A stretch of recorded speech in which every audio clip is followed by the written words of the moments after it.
আমি আজকে একটি খুবই গুরুত্বপূর্ণ বিষয় নিয়ে কথা বলবো, যেটা এখন অনেকেরই চিন্তার কারণ। বিষয়টা হলো এলপিজি গ্যাস। অনেকেই এখন মনে মনে ভাবছেন গ্যাসের সরবরাহ কি কমে যাবে নাকি, আবার কি সেই পুরোনো দিনের মতন মাটির উনুনে কাঠ জ্বালিয়ে রান্না শুরু করতে হবে। কেউ কেউ তো আবার মজা করে বলছে যে আগে থেকেই 2-3টে সিলিন্ডার বুক করে রাখি। কেউ কেউ আবার এটা নিয়ে বিজনেসও শুরু করে দিয়েছে। তো এখন প্রশ্ন হলো, সত্যি কি এমন পরিস্থিতি আসতে পারে, নাকি এটা শুধুই গুজব আর আতঙ্ক? আজকের ভিডিওতে আমরা খুব সহজভাবে বুঝে নেওয়ার চেষ্টা করব। তো এখন প্রথম প্রশ্ন যেটা আমাদের সবার কাছেই আসছে, সেটা হচ্ছে, ভবিষ্যতে কি এলপিজি গ্যাসের সংকট আসতে পারে? দেখুন, পুরোপুরি সংকট হওয়ার সম্ভাবনা এখনই খুব বেশি নেই, কিন্তু যদি মিডল ইস্টে টেনশন আরও বাড়তে থাকে এবং দ্য স্ট্রেট অফ হরমুজ দিয়ে জাহাজ চলাচল বাধাগ্রস্ত হয়, তাহলে সরবরাহের সমস্যা তৈরি হতে পারে।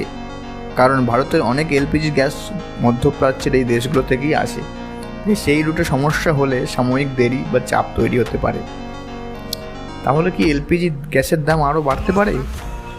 হ্যাঁ, পরিস্থিতি খারাপ হলে দাম কিছুটা বাড়ার সম্ভাবনা আছে। কারণ ইন্টারন্যাশনাল মার্কেটে ক্রুড অয়েল বা গ্যাসের দাম বাড়লে তার প্রভাব ভারতের বাজারেও পড়বে। তবে সরকার সাধারণত দাম নিয়ন্ত্রণে রাখার চেষ্টা করে, যাতে সাধারণ মানুষের উপর চাপ বেশি না পড়ে।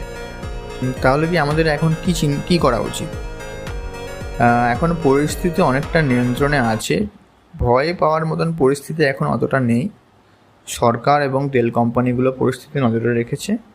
অযথা বেশি সিলিন্ডার বুক করার দরকার নেই, স্বাভাবিকভাবে ব্যবহার করলেই চলবে। কিন্তু যদি মিডল ইস্টের পরিস্থিতি বদলায়, তাহলে কিন্তু গ্যাসের বাজারে তার প্রভাব পড়বে।